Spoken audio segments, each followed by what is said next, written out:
Selamat pagi pemirsa, apa kabar Anda di pagi hari ini? Senang sekali, saya Graciela Taime dapat menjumpai Anda dalam Berita Papua. Sejumlah berita menarik dan teraktual telah berhasil dirangkum tim redaksi kami. Berikut 3 berita utama hari ini.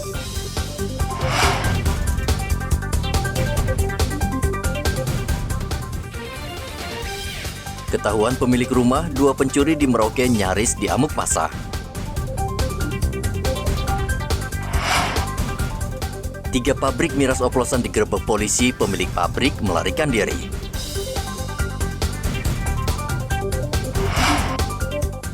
Tujuh bulan disandera, polisi dan tentara masih kesulitan membebaskan pilot Susi Air.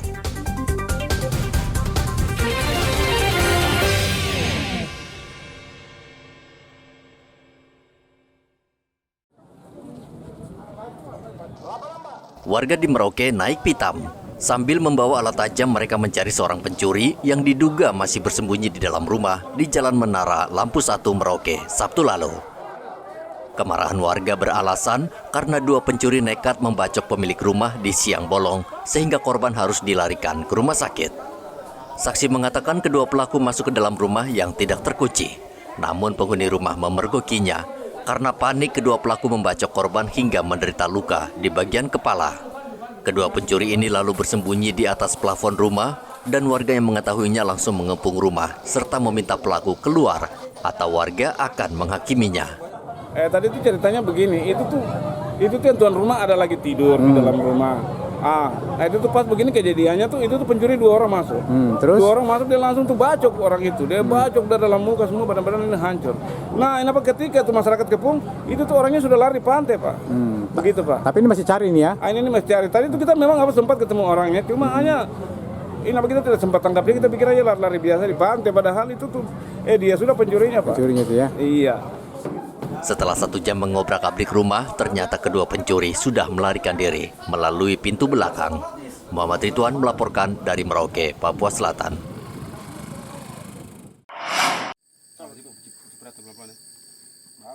Polres Merauke menggerebek pabrik miras rumahan di kawasan Kudamati, Merauke, Papua Selatan. Setidaknya ada 3 rumah yang dicurigai polisi dan dijadikan tempat memproduksi minuman keras lokal. Namun saat digerebek, pemilik pabrik miras rumahan ini melarikan diri karena sudah mengetahui rencana polisi. Polisi menyita sejumlah alat produksi miras seperti kompor, pipa, dan dandang yang digunakan untuk menyuling miras, serta puluhan liter miras yang siap dijual. Kasih Humas Polres Merauke AKP Ahmad Nurung mengatakan polisi akan terus merazia pabrik dan penjual miras lokal karena maraknya peredaran miras di Merauke. Petugas berupaya untuk mendorong pintu supaya bisa masuk dan ternyata di dalam ditemukan beberapa barang bukti seperti puluhan botol sopi dan juga alat-alat masak yang lain termasuk bahan-bahan baku yang masih ada di dalamnya. Sehingga semua itu disita oleh tim dari Res Narkoba kemudian dibawa ke Polres Merauke. Nah, untuk para pemilik-pemiliknya memang saat itu semuanya tidak ada di tempat. Ya, kemungkinan sudah mengetahui kalau ada kegiatan operasi yang dilakukan oleh Res Narkoba sehingga mereka sengaja untuk menghindar supaya jangan ditangkap. Ya, namun demikian tetap tim Res Narkoba akan melakukan penyelidikan tentang terkait kepemilikan dari alat masak maupun produksi yang sudah jadi. Polisi kesulitan memberantas peredaran miras di Merauke karena para pembuat miras ini berpindah-pindah lokasi. Polisi berharap masyarakat turut membantu dengan memberikan informasi karena miras menjadi penyebab tindak kriminalitas dan kecelakaan lalu lintas. Muhammad Ridwan melaporkan dari Merauke, Papua Selatan. 7 bulan pilot Susi Air, Kapten Philip Mark Mertens, disandera kelompok kriminal bersenjata atau KKB pimpinan Egyanus Kogoya. Aparat sudah melakukan berbagai upaya untuk membebaskan korban, namun hingga kini belum membuahkan hasil. Kapolda Papua Irjen Matius Fakir mengatakan pihaknya hingga kini masih mengupayakan pembebasan pilot Susi Air, namun tidak dilakukan dengan tergesa-gesa, termasuk langkah persuasif dengan negosiasi yang melibatkan berbagai pihak, termasuk keluarga. tokoh agama, tokoh masyarakat, keluarga dekat, maupun apa yang dapat dari anggota kita di lapangan. Tentunya ini kan kita lakukan pendalaman secara cermat, dan juga kita tetap negosiasi itu kita lakukan semaksimal mungkin untuk bisa mendapat kembali pilot itu dengan baik. Ya, kita sekali lagi tidak tergesa-gesa. Dari belakang saya tidak tergesa-gesa untuk bagaimana bisa membebaskan Sandra. Yang paling penting sekarang kan kita melakukan pendekatan supaya tidak ada lagi korban-korban tambahan yang dapat merugikan baik dari aparat TNI Polri maupun masyarakat sipil. Kekerasan-kekerasan yang masih ada kita berusaha kan tekan sedemikian rupa ya supaya menuju ke agenda-agenda lain, agenda nasional itu bisa kita tetap laksanakan dalam keadaan yang aman dan damai. Fakiri mengatakan sejauh ini aparat keamanan tidak menggunakan kekerasan karena lebih mementingkan keamanan masyarakat.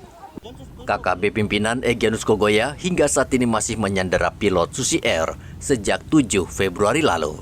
Egyanus dan anggotanya beberapa kali merilis video yang memperlihatkan kondisi kesehatan Philip Mark Mertens. Egyanus tetap pada pendiriannya akan membebaskan korban dengan syarat pemerintah Indonesia memberikan kemerdekaan bagi tanah Papua. Dari Nduga, Hendra melaporkan.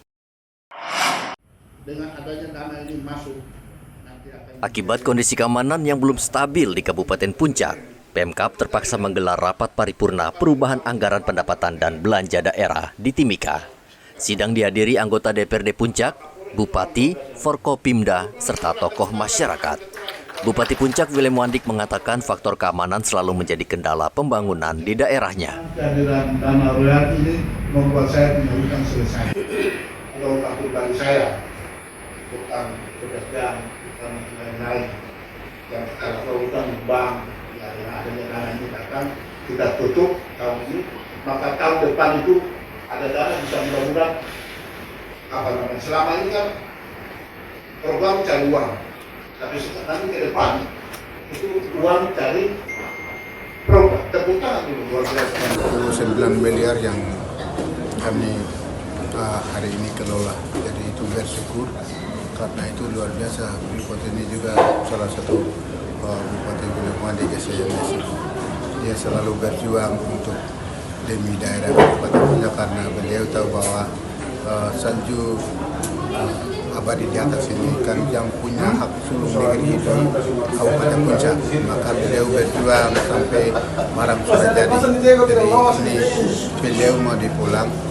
Beliau sudah mengakhiri jabatan, tapi dana royalti ini tahun yang berikut ini kita sendiri yang kelola, kita sendiri memaju daerah, jadi ini luar biasa.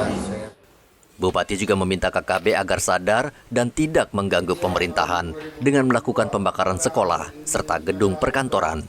Dari Mimika, Papua Tengah, Igobat Momolin melaporkan.